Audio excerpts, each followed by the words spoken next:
Olá, eu sou Débora Santilli e recebo no cartão de visita de hoje o promotor de justiça e presidente do Instituto Não Aceito Corrupção, Roberto Liviano. Doutor em Direito pela Universidade de São Paulo, meu convidado atua na Procuradoria de Direitos Difusos e Coletivos de São Paulo, com ênfase no combate à corrupção. Membro do MP há 25 anos, ele acredita que a impunidade deixou de ser regra no Brasil, mas sabe, como diversos brasileiros, que ainda temos um longo caminho a percorrer para termos um país com menos sensação de impunidade. Livros publicados, palestras ao redor do Brasil, presidência de um instituto e integrante da diretoria de assuntos legislativos e institucionais da Associação Paulista do Ministério Público. Doutor Roberto Liviano, como organizar tantas funções para lutar contra uma corrupção que parece endêmica no nosso país? Olha, Débora, eu acho o seguinte, quanto mais a gente faz, mais a gente arruma tempo. Quanto menos a gente faz, menos a gente arruma tempo. Então, eu acho que o segredo é a gente produzir, e quanto mais a gente produz, mais a gente encontra energia e a gente renova a produtividade. E todas essas atividades que você enumerou, eu encontro muito prazer em realizá-las, né? Há mais de 20 anos venho me envolvendo nessa luta contra a corrupção. Em 2015 tive esse privilégio, essa honra de capitanear a fundação do Instituto Não Aceito Corrupção, que tem feito coisas muito interessantes para combater a corrupção com inteligência, porque não basta a sua vontade, não basta o amadorismo, não basta o coração, é necessário estratégia e inteligência. Será que essa sensação de corrupção, doutor Roberto Liviano, não é porque nós falamos muito mais dela hoje em dia do que alguns anos atrás? Será que é isso que dá essa sensação de que a corrupção é muito maior? O que é, na sua opinião? Débora, a Transparência Internacional, que é a principal ONG que trabalha com este tema hoje no mundo, há 20 anos praticamente, ela faz uma mensuração da percepção da corrupção. E o Brasil, no índice que foi apresentado em fevereiro desse ano, ocupa a posição 79. E nos últimos anos nós temos tido um declínio nessa posição. E esse declínio se deve a quê? Principalmente à Operação Lava Jato. E por quê? Porque a corrupção, ela está visível, mas ela está visível e não só visível, mas também está havendo investigação e processo, né? Então seria muito pior se nós estivéssemos enxergando a corrupção e não estivesse acontecendo nada. Então, nesse caso, é um fator positivo. É positivo, porque nós estamos vendo que existe o problema e a sujeira não está sendo colocada embaixo do tapete. Nós estamos enfrentando o problema de peito aberto, estamos procurando os caminhos. Agora, lógico, você disse que não é só combater a corrupção. Por quê? O que falta mais? Não é só punir também. O que falta, doutor Muito Liviano? bem colocado. A corrupção não é só uma questão de punição. Precisamos de educação, precisamos reduzir as oportunidades, precisamos de engajamento da sociedade, precisamos do envolvimento não só do Estado, mas também da família. Precisamos mudar a cultura de corrupção, porque no Brasil sempre se acreditou que é uma coisa natural, faz parte, a essência das coisas, e não é assim. Desde a nossa colonização, a lógica das coisas sempre foi essa. E nós vamos mudar esse estado de coisas. Na política, nós vemos isso disseminado como algo natural.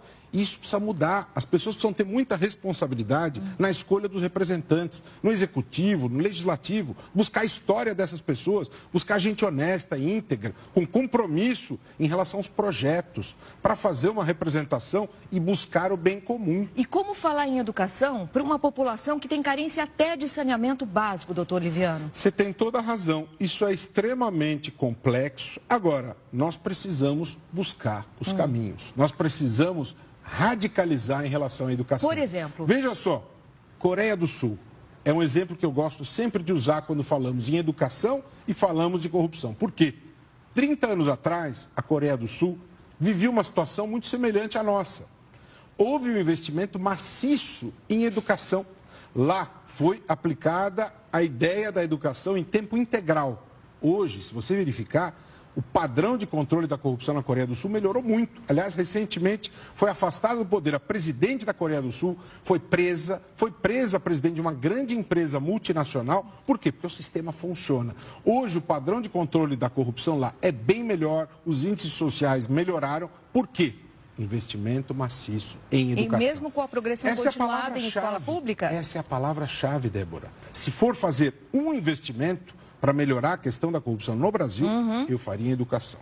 Óbvio que o resultado não virá amanhã, ele virá a médio e longo prazo. E nós precisamos aqui, o grande X da questão é trocar o pneu do carro com o carro em movimento.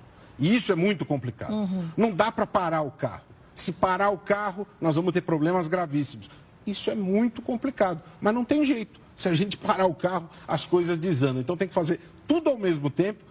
Tem que cuidar da educação, tem que cuidar de transparência, tem que cuidar de mudanças de lei, a questão das 10 medidas estão estagnadas, tem que punir melhor, mas sempre é bom lembrar que não é uma questão que se esgota com punição. As pessoas precisam exercer a sua cidadania de uma maneira mais atenta. E exercer cidadania não é só no dia da eleição.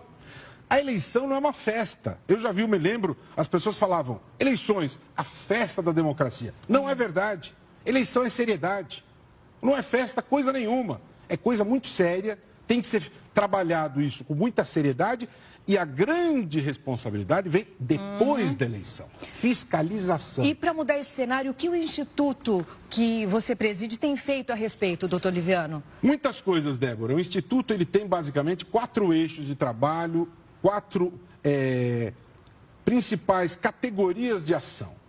Pesquisa, políticas públicas, educação e mobilização da sociedade. A raiz de toda ação no Instituto é justamente a pesquisa. Porque no Brasil nós temos a mania de muitas coisas serem feitas na base da intuição, do achismo, e isso pode levar a caminhos errados. Então nós estamos procurando fazer a organização do conhecimento. Reunimos pessoas de várias áreas de conhecimento, estamos organizando conhecimento sobre corrupção de maneira científica. Em que áreas? A primeira pesquisa, que está quase pronta e que nós devemos divulgar os resultados, provavelmente dentro das próximas 2 ou 3 semanas, referente à improbidade administrativa. Em 2006 foi criado um banco de dados, condenações de improbidade. Hoje há lá condenações de 55 mil pessoas, só para consultas. Nunca se examinou isso com inteligência. Então nós vamos rastrear quais as condenações, tipos de sanções, onde aconteceram, duração dos processos, extrair destas respostas inteligência para formular política pública anticorrupção. Esse é o segundo eixo de trabalho. Política pública anticorrupção. Não na base do achismo. A corrupção não se combate com um improviso. Tem que ter planejamento. Tem que ter política pública. Por exemplo, o Instituto, junto com outras organizações, apresentou um projeto de lei, o PL 5208, propondo a criação de um Fundo Nacional de Combate à Corrupção. Para que o dinheiro que se reúne com os acordos relacionados à corrupção seja utilizado na prevenção à corrupção. Esse dinheiro não pode cair na vala comum do Estado, entesourado na vala comum e ser usado no círculo vicioso da corrupção. Seria um absurdo. Esse dinheiro tem que ser protegido, além da regulamentação dos acordos de leniência. Esse é um exemplo de política pública anticorrupção. Educação é fundamental, como eu disse. Nós fizemos um curso importante no ano passado sobre transparência e cultura de lei de acesso à informação. Reunimos mais de 3 mil pessoas, ensino à distância, 8 videoconferências em todo o estado de São Paulo e queremos intensificar essas coisas para as pessoas terem instrumentos para poder exercer a sua cidadania. E para esse ano temos muito mais, estamos preparando. Esta é uma novidade que eu conto aqui em primeira mão. Qual é? Nós vamos estabelecer um ranking de transparência dos tribunais de contas do Estado. Isso vai estar no site especificado? Nós vamos ranquear os tribunais de contas, dos mais opacos aos mais transparentes. Tivemos 5 conselheiros presos no Rio de Janeiro.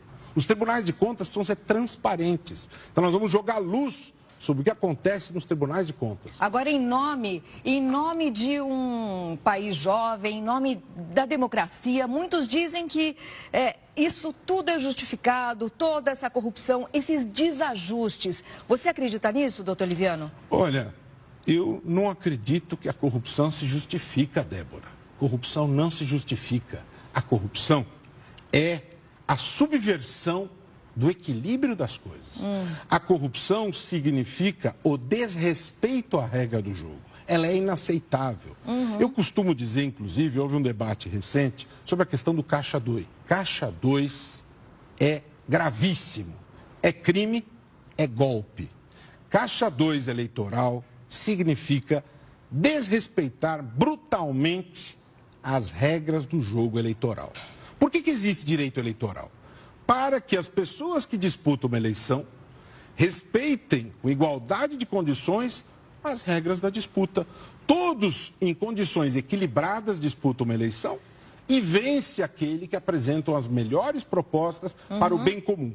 Quando eu tenho o Caixa 2, eu tenho dinheiro por baixo dos panos, eu tenho dinheiro subterrâneo, eu tenho compra de votos, eu tenho dinheiro não contabilizado, eu tenho quebra da concorrência, eu tenho trapaça, eu tenho jogo sujo, eu tenho desrespeito à regra do jogo. Agora, é também fácil nós olharmos com crítica outros setores que não o nosso.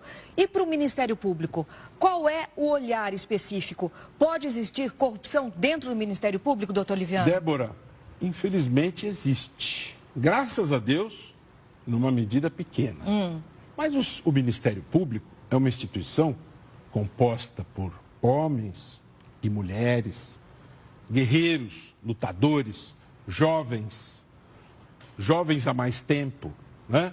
Pessoas que se dedicam à instituição todos os dias, mas são pessoas que acertam muito mais do que erram e quando erram, precisam ser punidas, porque a expectativa da sociedade em relação ao promotor, hoje, é muito diferente do passado.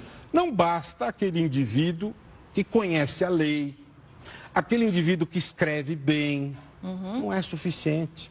Essa pessoa não satisfaz mais o anseio social.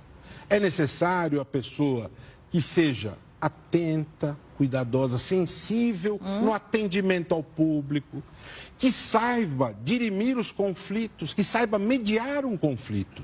Às vezes você tem uma questão, um conflito social, uma questão ambiental, urbanística, aquela pessoa que tem o talento para resolver isso. Eu quero a sua opinião a respeito da atuação do doutor Deltan Dallagnol. Ele é jovem, né? Como você está comentando. Sim. Ele tem um perfil arrojado, na sua opinião? Deltan Dallagnol é um homem que eu admiro muito.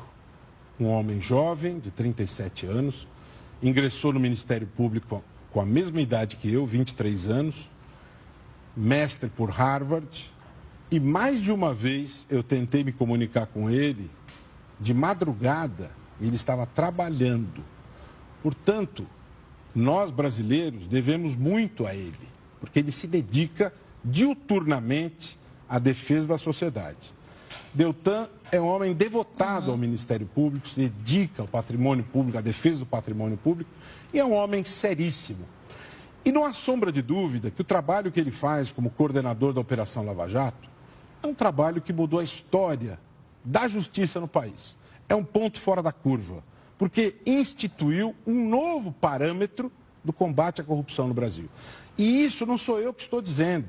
Quem reconhece isso são organismos internacionais. Você coordenou a área de comunicação e depois a própria informatização do MP. Hoje, como anda a relação do Ministério Público com a imprensa? Ela está numa situação, digamos assim, melhor ou ela continua num patamar difícil? Olha, eu diria a você que nos últimos anos esta relação evoluiu, essa relação amadureceu e essa agenda de amadurecimento, ela evoluiu à medida em que o Ministério Público se abriu para a sociedade. Quanto mais o Ministério Público se abriu e o marco da abertura coincide com os mandatos de Luiz Antônio Marrei como procurador-geral. Foram gestões marcantes num reposicionamento do Ministério Público em relação à mídia. Ele fez questão de recolocar a instituição neste patamar. Revogou um ato que exigia dos promotores a autorização do procurador-geral para conceder entrevista. Um entulho autoritário inaceitável. Então, a instituição vem evoluindo. Óbvio que os promotores devem ter o seu direito à manifestação preservado, mas promotores não são artistas de circo. Eles devem ter responsabilidade. Eles devem prestar contas. A imprensa também deve ter o cuidado de respeitar as reputações. O jornalista não tem o direito de assassinar reputações. E essa relação, ela nunca pode ser incestuosa. É necessário ter cuidado, porque muitas vezes existem limites, existe a proteção da intimidade de pessoas em processos, e isso deve ser observado, tanto pelo membro do Ministério Público, como pelo jornalista. Mas, de um modo geral, penso que essa relação, ela caminha bem, e tanto um lado como o outro deve ter esta compreensão. O tempo da justiça não acompanha o tempo da mídia. O jornalista precisa entender isso e o promotor também precisa entender a ansiedade do jornalista. E o MP hoje é uma instituição querida pela população, isso a gente tem que reforçar, não é verdade? O promotor, ele percebe isso e ele precisa saber lidar com isso. Também. Não ficar com o ego inflamado, precisa saber lidar com essa questão com tranquilidade. Precisa vestir a sandália da humildade sempre, precisa respeitar o povo que ele representa, sempre manter as portas do gabinete abertas e nunca perder a noção de que a razão de ser do Ministério Público é a representação da sociedade. É para isso que o promotor existe. Vamos a um rápido intervalo e já voltamos com o promotor Roberto Liviano neste cartão de visita, que tem apoio do portal R7 e da Dentifix Implantes. Mas antes disso, eu convido você para participar conosco. Assista esse vídeo, olha só. Um beijo pro pessoal do cartão de visita da Record News.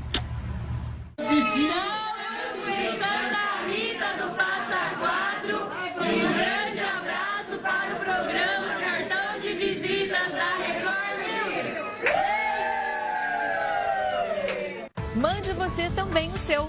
Tô esperando aqui, hein? Até já.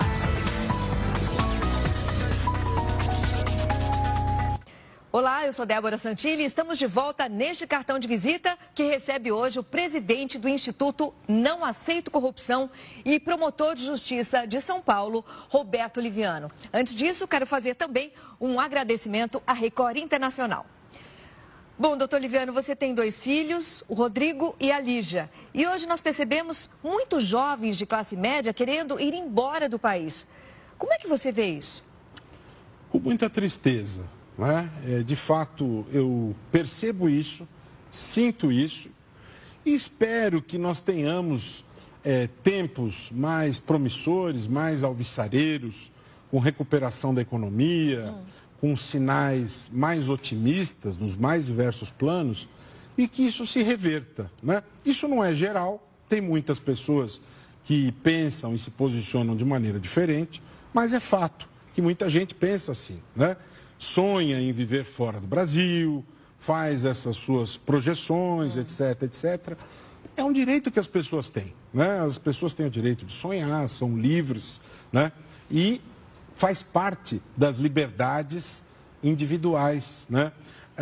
A gente precisa sonhar que o Brasil caminhe, evolua, se torne um país mais justo, mais ético, mais tolerante. Muitos sonham, agora também tem muitos desesperados, porque perderam empregos, faliram, não é, doutor? É tem esse outro compreensível lado isso, também. é compreensível o problema social, desemprego, essa crise política, essa corrupção avassaladora, a violência, esses índices de violência gravíssimos, as pessoas cada vez mais, as pessoas em volta delas foram assaltadas, sofreram histórias de crimes graves. Então, tudo isso parece que está nos tocando na própria pele, né? Então, a gente precisa fazer um exercício, e que muitas vezes é difícil, muita gente não consegue, de nos colocarmos no lugar do outro. O outro é invisível para muitas pessoas. Então, se a gente se coloca no lugar do outro, a gente talvez consiga entender um pouco este movimento, né? Precisamos romper essa questão do individualismo exacerbado. Tomara que esse quadro, esses sintomas se modifiquem, né? E nós tenhamos uma diminuição desse número de pessoas que querem deixar que cada vez mais as pessoas tenham alegria e esperança e otimismo em relação ao país, que os números e os sinais melhorem, né? E é fato que a corrupção não pode ser extinta? Você já falou isso uma vez. É verdade, Débora, a corrupção não pode ser extinta, até que a gente gostaria de pensar em algo assim, né? Mas a gente tem que ter os pés no chão e não adianta falar em sonhos inatingíveis. A violência, Débora, nunca vai acabar. Nós sempre teremos desigualdade. É uma utopia imaginar todos exatamente iguais, um mundo sem violência, um mundo sem corrupção. Não adianta pensar nesse tipo de coisa, isso nunca vai acontecer. Então nós precisamos sim ter controle. E controle provém do quê? Políticas públicas, planejamento. Não é que o tempo mudou, a nuvem mudou de lugar e a corrupção diminui.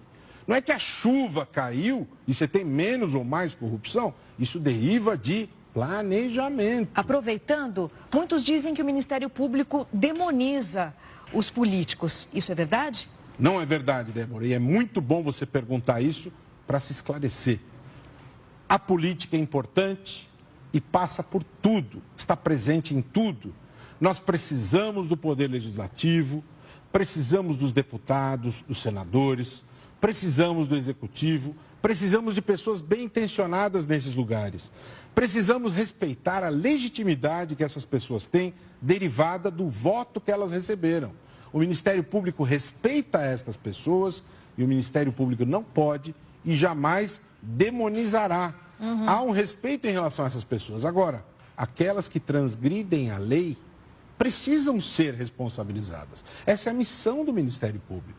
Então, nós não podemos e não devemos demonizar, e nem a população pode dizer, por exemplo, que quer implodir o Senado, implodir a Câmara. Esse é um discurso que significa a pessoa querer se suicidar. Dizer, eu não quero a Câmara, não quero o Senado. Sem poder legislativo, você não tem a instância que produz as leis. Você não tem a instância que controla o poder executivo. Você precisa de equilíbrio entre os poderes. Então, esse é um discurso suicida. Esse é um discurso de destruição do equilíbrio entre os poderes. Nós precisamos da separação entre os poderes. Então, a política é importante, é necessária. Precisamos de gente de bem envolvida, engajada na política, mas precisamos de política feita com ética, com transparência, com respeito ao povo. A representação do povo em alto nível. Não podemos ter aqueles que legislam em causa própria. E essa quase guerra entre alguns políticos e integrantes do judiciário? O que você acha disso? Isso é saudável ou não? A palavra guerra, Débora, é forte? Ela já não é algo interessante. A guerra nunca é boa. Eu sou, historicamente, um defensor da cultura de paz. Sempre defendi a cultura de paz em todos os níveis, né? E esta guerra, os conflitos, eles não são positivos. Mas também penso que temos visto, eu não quero também citar nomes, mas há alguns membros do Poder Judiciário, nas mais elevadas cortes, que ficam assolando permanentemente certas tensões. Ficam se pronunciando na mídia sobre casos que vão julgar o mérito. Isso pode comprometer a imparcialidade dos julgamentos. O juiz não deve fazer isso. Não é a atitude própria de um juiz. O juiz deve examinar os casos com imparcialidade. Cada um, como diz aquela expressão, cada um no seu quadrado.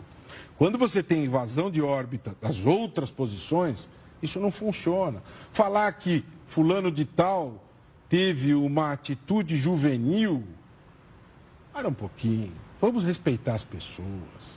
Os jovens merecem respeito, os idosos merecem respeito, todos têm a sua importância, até porque temos gente que tem certa idade e não amadureceu, e temos jovens brilhantes.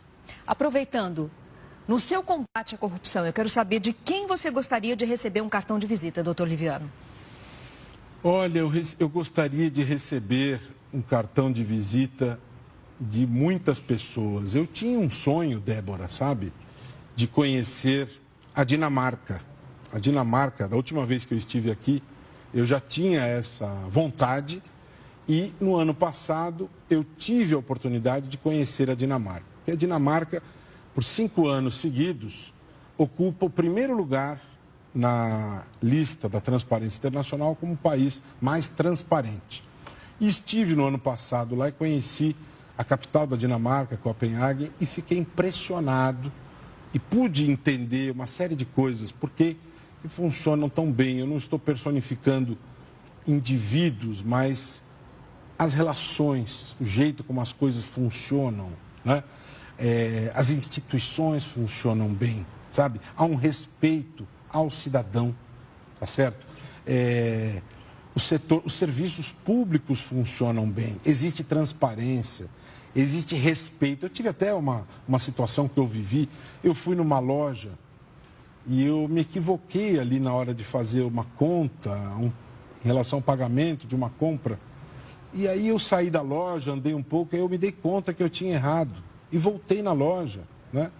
Mas não houve nenhuma discussão, claro que sim.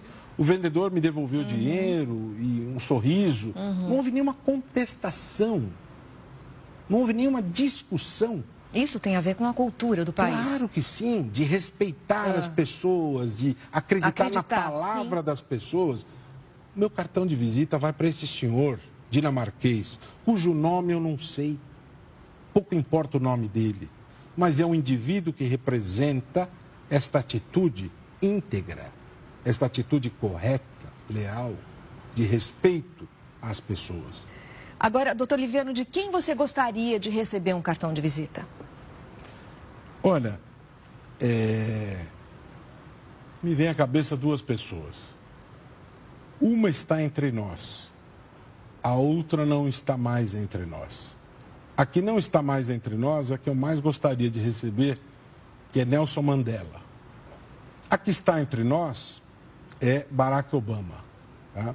São as 2 pessoas que me vêm à mente atualmente de quem eu gostaria de receber esse cartão de visita. Record News, informação para você crescer.